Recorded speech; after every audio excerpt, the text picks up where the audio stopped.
The beast is loose along with the holes set up. That's right, shooting star time, because I am working on a bait drop.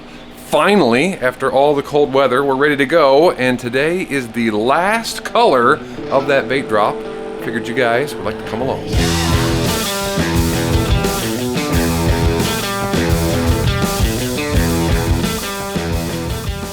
As you can see, she is warming up. It'll take about 15 minutes, give or take. I went ahead and poured out 8 cups per Pyrex. That's a lot of plastic. Vacked it out in my 5-gallon vac chamber. Had to get the big one for those big Pyrexes and put it in the microwave. So it is cooking right now. Figured you guys might want to see the other baits that have already been made since we're gonna make this last one together. Starting at the very end, that is Sweet Honey. Oh yeah, we got Sweet Honey craws, Ned craws down here, as well as Ned crawlers, so lots of good stuff there. Right next to it is Hot Honey, and the same deal with some Ned craws and some Ned crawlers. Next, some crappie baits, huh? Got an interesting plan for those. Going to combine them in one package so you get all 3 kinds. Slayer, Crusher, and the disc shakers. And of course, we got to do bladed slayers. So this is a color that I like to call Electric Shimmer. It's my take on electric shad. Lots of violet sparkle flake in there, just like the original, with a brown pearl top and a clear belly with a little bit of violet sparkle flake, but siren scales, Ursula siren scales. Beyond that, we've got some swim baits in the same color. All of those right there. And then already made and already packaged up is some monkey milk with pink on the bottom. Pretty neat color. Opaque monkey milk on top with some shimmery stuff. And then a solar sugar with hot pink on the bottom, looking really good. Got that in the bladed slayers, in the crappie baits as well, and in swim baits. So this last color that we're going to make together is going to go with these watermelon heads right there. Also going to shoot it in the crappie baits, in the swim baits. Not the craws, got those taken care of with the honey mixes, but I'm going to give you a little smattering of everything today. One of almost everything that we're doing here. It's all loaded up in the air vise, ready to rock and roll. Got, looks like 7 minutes, and we'll start building. All right, our first 8 cups is ready to rock and roll. Takes forever for this stuff to warm up and get ready, but she's all set. This is gonna be the top, and I'm going to use, I wanted a green, but not green pumpkin, because I didn't want all the brown. So I'm gonna go with baby bass. And we're gonna do kind of a candy baby bass type deal. We're gonna put something special down below. So you need a bunch of this, 8 cups, 72 drops. Sorry, scratch that, I did my math wrong. 96 drops, this is 12 drops per cup. There we go, 96. And by the way, check out my new tops. More than one person from the last video recommended, instead of having to cover it up with a rag as I shake it, to just get these twist tops. Like that. They twist open and then they twist close. No more need to cover it up and shake it, because these twist tops apparently do an awesome job. And I have to say, I got them for the big one, or the small ones, and for the bigger ones, and thus far they've been pretty dynamite. So thank you to the folks that recommended those. I know you can get a little eyedropper deal and suck it up out of there. I just haven't had good luck with that. So I don't know, it's worth the time just to count the drops. At least for me, it's going to be a little bit more translucent on the thinner baits, as you can see, but still a nice deep color. So to that, I want to add 3 things. So our second one is ready to go. Air compressor, man. So medium black, 035 black. This would be equivalent to 1/8 of a teaspoon per cup. So we have 8 cups, that's a full teaspoon of black. To that, we want to add the candy-ish colors. So a typical candy is going to be a little bit of green and a little bit of purple. So first off, we're going to do 15 purple. This guy, equivalent to a 16th of a cup, or for 1 cup, which would equal out to a half. You guys might want to see it this time, so here you go. 15 purple, half of that.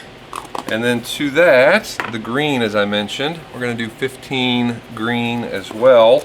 Want less of this though, so a quarter of a teaspoon for all this would be equivalent to a 32nd per one. Alright, let's give that a stir. This will kind of liven up our baby bass a bit. Just give it a little bit of sparkle. Kind of get that gill flavor. There we go. See that? Mm-hmm. That is looking really nice. I like that purple. I think it's going to be just enough to pass for the gill vibe. And the green is a lighter green. That green flake is a lighter green than the baby bass green, which should lighten it up as well. Alright, I threw it back in the microwave just to kind of loosen it up a little bit. It had started cooling on me. This is ready to rock and roll. It will be our top color, which is going to be on the left. And for those that are familiar with the shooting star, my ports are all closed this time. Alright, she's all warmed up over 300. All 8 cups. The shooting star actually will hold 96 ounces per side, which is 12 cups. So more than capable of handling our 8 today. Put that guy in there, and then flip on the little switch. See that guy spinning? That's the paddle going around on the inside. So the top's done. Alright, I think our other Pyrex is ready to go too. It is all warmed up, ready to rock and roll, and I've got something special in mind for this one. I haven't figured out the name for this. I've kicked around a couple. I'm thinking either Aurora gill, Borealis gill. I mean, that kind of gives you a clue of where we're going. So first up is Borealis from 8-Bit Baits. Normally it's a 1/16 of a teaspoon per cup, so that would be a half of a teaspoon for 8. There we go. Now what sets Borealis off, or any of these Aurora white powders, when you use them without another base, is black flake or some other form of a dark flake. I've got black 015, and I want the same deal. Usually it's a 1/16 of a teaspoon per cup, which means it's a half for 8 cups. And lastly, as I mentioned, we want to add a little extra bling bling, as if that wasn't enough. This would be awesome all by itself. But I wanted some siren scales in the bottom as well, and this one is Sirena? I don't know. I don't know these things. He's got them all named from, I don't know, like different, what is it, like movies or video games or something. Usually it's an 1/8 of a teaspoon for a cup, so we need a full teaspoon of this stuff this time. That's a bit of a heaping, but I've never been one to be shy with siren scales. Alright, let's make this happen. Oh yeah, look at that beautiful thing. Goodness gracious, such an awesome belly color. Oh, I want to get the sides incorporated, make sure it gets fully mixed in. Using my giant stirring sticks from 8-Bit Baits, by the way. The big ones work perfect for these giant Pyrex cups. But look at this. Look at what's going on right here. Alright, she's warmed up into the sides. Still double checking that port. Ready to rock and roll. Any chunks that may be left in there will actually melt and mix right in as this guy stirs. There we go. Mixer is on. Alright, gotta get my super warm gloves on. These have been turning just for a little while, just to make sure it gets loosened up and everything else. back behind here, you see that right there? I don't know if you can see it. That's my injector. It's been sitting on the external warmer this whole time. It's going to go in the middle where it normally goes. I put it on the external warmer because it can go all the way up to 400 plus degrees. I set it to 375 to make sure that this injector gets nice and hot. The temperature setting on these two guys is 310 for this one and 305 for this one. I always set the belly temperature a little bit lower than the top temperature because if I get bleed over, if I get mixing, a bait always looks better, at least to my eye, if the top color bleeds over into the belly versus the belly color bleeding up into the top. So I like to shoot this one just a little bit cooler than the top to help that process out. But at only 310 and 305, this guy wouldn't get hot enough quick enough.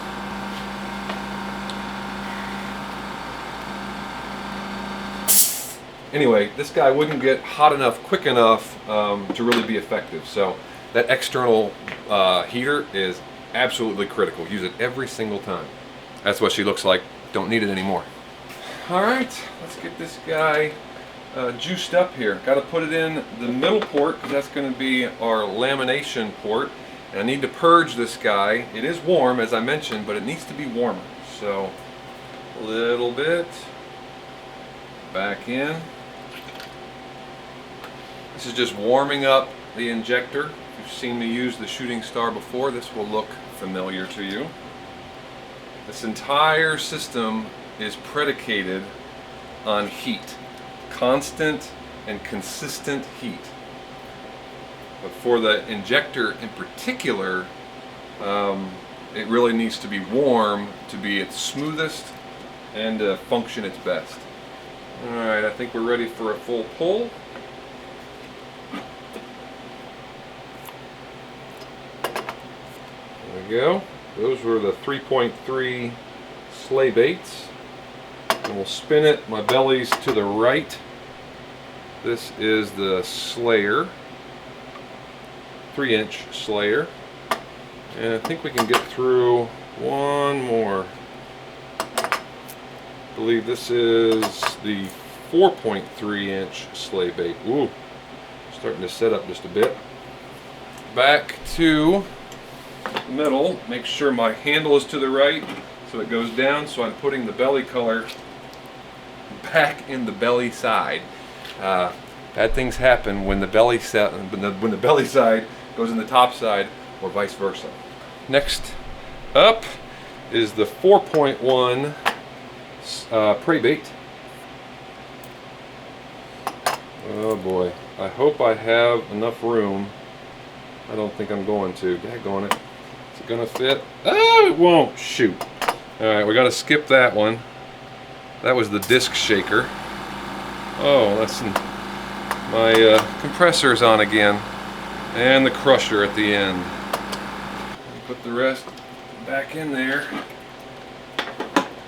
Back up in the middle. Let these guys cool down.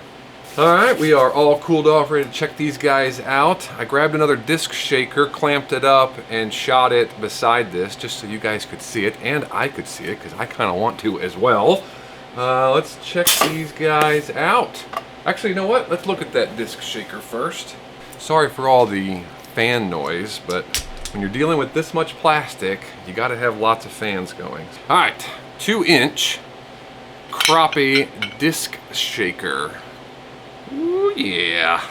There's the top. Look, this is such a cool bait. And that looks really good. Now the money shot. Oh my goodness. Yep. If this is a sign of the things to come, oh shnikes, we're gonna have a good time, fellas. This is what I was after. Just that kind of classic translucent top with a little bit of sparkle with that green and purple, and then boom, that gorgeous purple to blue to green belly. That is fabulous. let's check out now the 3.3 sleigh bait. I shot these without hook slots, so it's a solid body. You do have options to do either way, but I like fishing this guy on a jig head or a finesse jig. Super awesome with a little 1/4 ounce finesse jig as a trailer. Look at that. Oh, one fell. Sorry. All falling out here. Supernatural top, a little green and purple, and then blammo. Translucent to that borealis effect. And even when it's translucent, you got the dirty look with the black flake in it and the siren scales. See those siren scales doing their thing in there too? Oh man. That's the rest of the bait, by the way, holding the tail. Love this bait. What a profile, huh? What a profile. All right, what's next? Let's look at the Slayer. Remember the watermelon head that I showed you? Well, that's gonna go with these 3-inch Slayers. I just love the simplicity of the top. Translucency on it is perfect. See how it gets more translucent the thinner it gets? But once again, oh my goodness. Never gets old. It never gets old. Here's the thing with this bait. On that bladed Slayer head, right? The little 1/8 ounce bladed head, as it shimmies in the water, I mean the blade's going like this, right? Back and forth. So it's gonna serpentine, right? It's gonna do this. But that blade and that head also causes it to rock, to body roll a bit. And when it body rolls, not only are you getting this action from the back and forth, but you're getting that action as it rolls. You get this and this. Like, yeah, it's good. And they eat the crap out of it. And those look phenomenal. They're gonna be awesome on that little bladed Slayer head. Holy moly. Oh, what's next? I think we did the 4.3. Yeah, this is the 4.3 sleigh bait. So the big brother of the 3.3, not the biggest. There's actually a 5.3 that we've shot here on the channel before. But I'm including these on the next drop as a new swim bait. And wow, does it look phenomenal.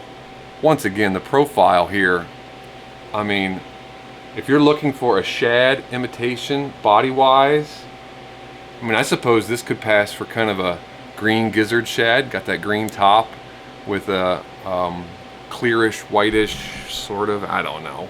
I'm making crap up, but it looks really good. And I shot it with the hook slot in, as you can see. All of these will be hook slot included, so you can put it on your favorite swim bait hook. Yeah, see there? Pull that guy out. Got our our hook slot belly, and check him out.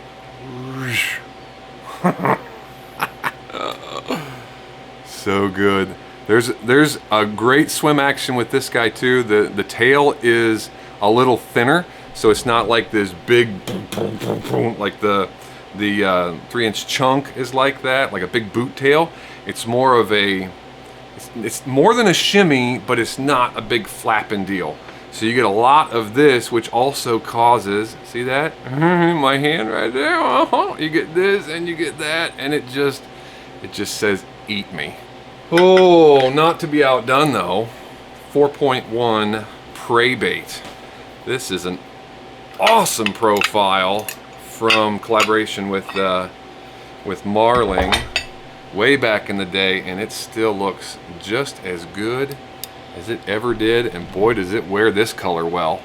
It's got an angle to it. See, it's got kind of a diamond shape in the body, so you get the borealis effect even if it's straight on, and then it'll kind of magnify as you move it, but then it disappears as you go up.